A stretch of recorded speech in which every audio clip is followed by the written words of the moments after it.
This is the Late Round Podcast with your host, JJ Zacharisa.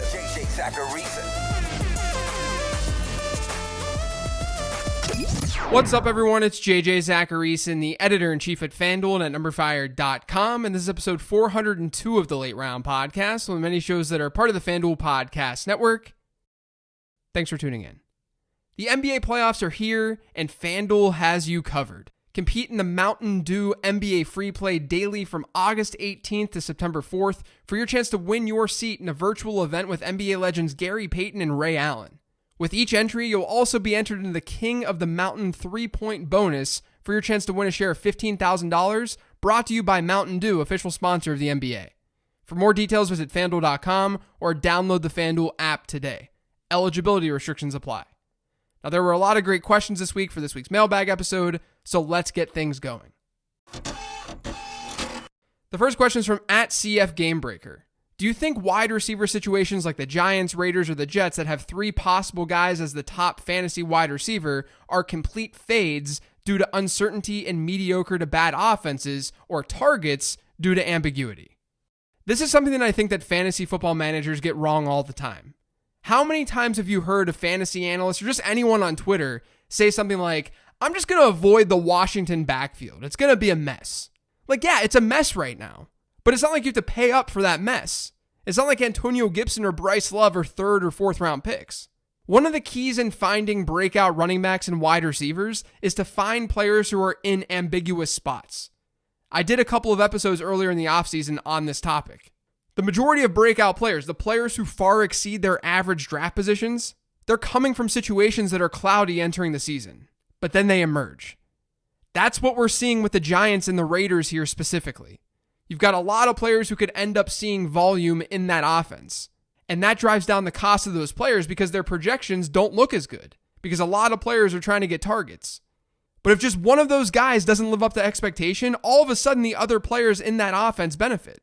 Or maybe one of them gets hurt. Or maybe someone just flat out is way better than everyone else and warrants a higher target share. I could see that happening with Henry Ruggs or Bryan Edwards, for example. I most definitely do not fade these situations. If anything, I target these situations because I know there's a path to a ceiling. There's less of a path to a ceiling for someone who's the fourth or the fifth option in a good offense versus one of these up in the air wide receiver groups. Target ambiguity. It's how you can find breakouts. This next question is from @BrinleyMichael. With Doug Peterson saying Miles Sanders is the man this year and won't be limited, why is CEH still ranked above him when we've already seen Sanders' explosive potential? Okay, so I know that Miles Sanders has this lower body injury, but let's just assume that that doesn't exist.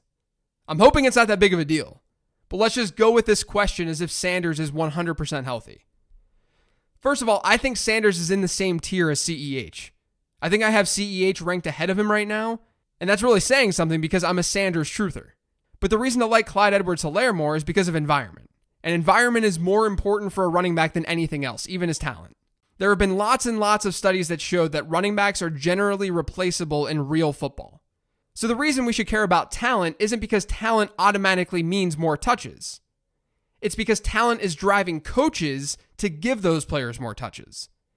As of right now, we might feel like Miles Sanders is the more talented running back between him and Clyde Edwards-Helaire. But number one, that might not be true. And then number two, how does that talent change the amount of volume that these players are going to get, realistically? Like, what are the realistic chances Clyde Edwards-Helaire just sucks? That he's so bad that he doesn't have a decent-sized role in that offense this year? Because chances are, he's going to be more efficient than Sanders given the offense that he plays in. On a per-touch basis, he'll score more fantasy points. That's what happens when the offense is projected to score like 10 times more than the other offense, comparing Kansas City to Philadelphia. And we have evidence of Andy Reid running backs finishing as RB1s very consistently. Talent drives touches, which drives production for the most part, yes. But we're not talking an undrafted player. CEH was a good prospect coming from a good program who was then also selected with a first-round pick. And now he's getting reps with the first team in camp. So I guess to answer this question, talent matters. Talent absolutely matters. Talent can force a coach to give a player more touches. And that's what we care about in fantasy football. But the delta in talent between Miles Sanders and Clyde Edwards-Helaire, even if it ends up being decent, likely doesn't matter all that much because of the offense that CEH plays in versus the offense that Miles Sanders plays in. And not only that, but the competition in that offense. But I also don't think the difference in talent is going to be that dramatic between Clyde Edwards-Helaire and Miles Sanders. And the key here is that if CEH hits, then he's going to provide a more intriguing ceiling than Miles Sanders would simply because of the offense that he plays in. Like I said, I got both in the same tier. I have no problem at all if you want to go Miles Sanders over Clyde Edwards-Helaire. That's just the logic behind going with CEH instead. This next question is from @Newt_MC. How do you alter your draft strategy for smaller leagues? So I've answered this question a lot in the past, but I also get this question asked almost every single week. So I'm going to give an answer to this, bookmark this show, and then send it out anytime someone asks me about it. That's what we call #efficiency. Now, in smaller leagues, your roster needs to be more elite. It needs to be better because every roster is better. Your 5th round pick in an 8-team league could be like pick 35, when pick 35 is the end of the 3rd round in a 12-team league. So you're getting better players later in your draft. Because everything needs to be perfect, in a shallow league, I'll take tight ends earlier. I'll get a Kittle or a Kelsey because it's easier to make up for a loss at running back or wide receiver in those types of leagues, since there's better talent late. And then the reverse is true too. If I'm in a 16-team league, I'll avoid those onesie positions like tight end and quarterback early more than I would in an 8-team league. People tend to think, oh, well, Kelsey and Kittle are giving you an even bigger advantage over the rest of your league if your league is larger, because 4 more tight ends are being started each week compared to what you see in a 12-team league. And while that's true, there are also double the amount of running backs and wide receivers being started. So I target the more in-demand positions early and often, even more so when leagues are that large. This next question says, if it were announced that Herbert is the starter for the Chargers, how, if at all, would that impact your view of the skill position guys there? I feel like they all have Tyrod's weaknesses baked into their cost. So there was a study done by Rich Rebar of Sharp Football Analysis that basically showed how poorly wide receivers have done over the last 2 decades when they've had rookie quarterbacks throwing them the rock. According to the study, 9.3% of rookie quarterbacks were able to produce a wide receiver 1 in fantasy football, a top 12 wide receiver. And under 30% of them had a top 24 wide receiver. So the majority of them had neither, which is not great. No matter the quarterback, I don't think we should feel super confident in players like Keenan Allen and Hunter Henry. It's part of the reason Allen was on my players to avoid list this year. I love the hell out of him as a player, but there are question marks around that offense, how conservative it'll be, and even what type of impact having a more aggressive down the field thrower will have on a traditionally lower average depth of target wideout like Keenan Allen. So it wouldn't impact the players much at all, in my opinion. This next question is from @HidingFFTips. Regarding tiers, because wide receiver and running backs are more valuable since you play 2 running backs and 2 to 3 wide receivers per week and 1 tight end, how do you know when to pull the trigger on drafting a tier 3 tight end over a tier 5 running back or a wide receiver, for example? So going into a draft, what I like to do is have a general idea of the least acceptable starter that I would take at both tight end and quarterback. That player will be in some sort of tier. So when you start to see that tier being drafted, you know when to pounce. Now, if you're not wanting to get basically the least acceptable starter, then you're going to have to see how the rest of your draft is playing out. Now, at tight end in particular, you should pretty much be getting either Kittle, Kelsey, maybe Andrews, and then you just wait. Maybe Ertz too. But the middle round guys are usually terrible bets unless one falls late in the draft. So if one of the elite guys falls to a reasonable running back or a wide receiver tier, then get him. If he doesn't, get ready to wait. And how long you wait should depend on how strong the rest of your draft is shaping up and what's available at each pick. I can't really give a more detailed answer than that, but that's generally the way that you're looking at tiers across positions. But I think what's key is going into a draft with some sort of least acceptable player at each position and working up from there depending on how the draft is unfolding. This next question is from @MitchD. Leonard Fournette finishes RB7 last year in PPR formats. He's currently being drafted around RB16. Aside from Gruden, what is pushing the fade? There's still a bad team that's going to be down a lot and forced to throw. I'd imagine he still sees some type of receiving volume. So I got a couple of Fournette questions this week. He's become one of the more polarizing players in fantasy football. And I go back and forth on him. On one hand, there are definitely some negatives. I'm not sure he's that talented of a running back. He wasn't an efficient receiver last year. Jacksonville tried to trade him in the offseason. They didn't pick up his fifth-year option. There's a new coordinator in town, and that coordinator brought in his favorite pass-catching specialist in Chris Thompson, and that could hurt Leonard Fournette's receiving upside. And the Jags are going to be a bad team. So if there aren't positive game scripts, I do worry about Fournette's receiving role at least a little bit. But you could also make the argument that given this is the last year that he'll likely play in Jacksonville, that they're just going to feed him, because it doesn't matter. I land more on the side of fading him rather than targeting him, though, because I'd rather draft guys like James Conner and Chris Carson instead of him. But I'm not totally on the team that believes that he's going to be trash. One thing I will say, though, if the Fournette profile is attractive to you, then I would just skip on Leonard Fournette and draft David Montgomery a couple of rounds later. Both players have some question marks around the amount of receiving volume that they're going to get.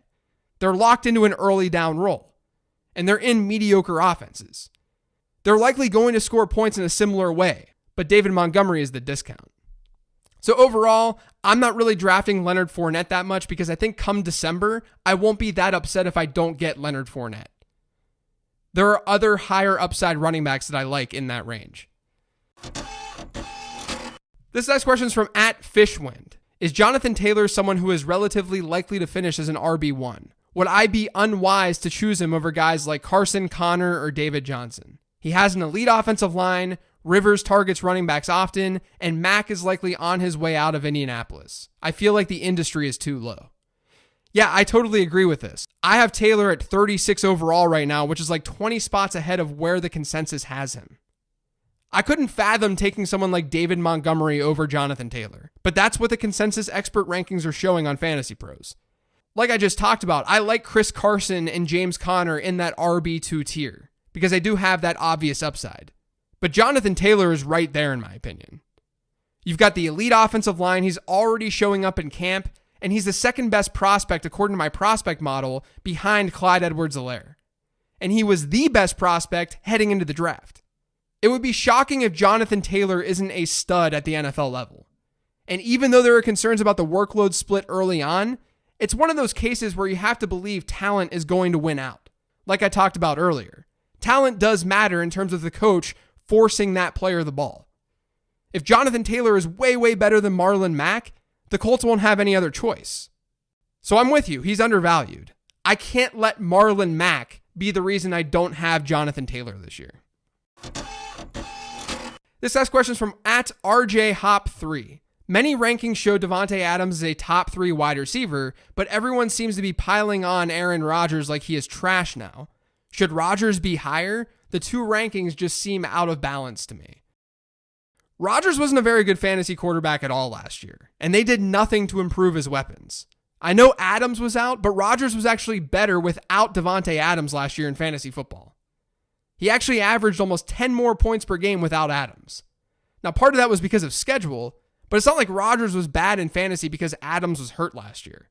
Not only that, but there's not necessarily a correlation between a top 3 wide receiver and a quarterback finish. The average quarterback finish among top 3 wideouts over the last 9 years has been QB 11. They've ranged from the QB 1, which isn't surprising, all the way down to the QB 26. So I don't think Rodgers needs to be ranked higher because of Davante Adams. The reason Adams is ranked so high is because he's good, but also because there's absolutely no one else in Green Bay for Aaron Rodgers to throw to. Davante Adams could easily lead the league in targets.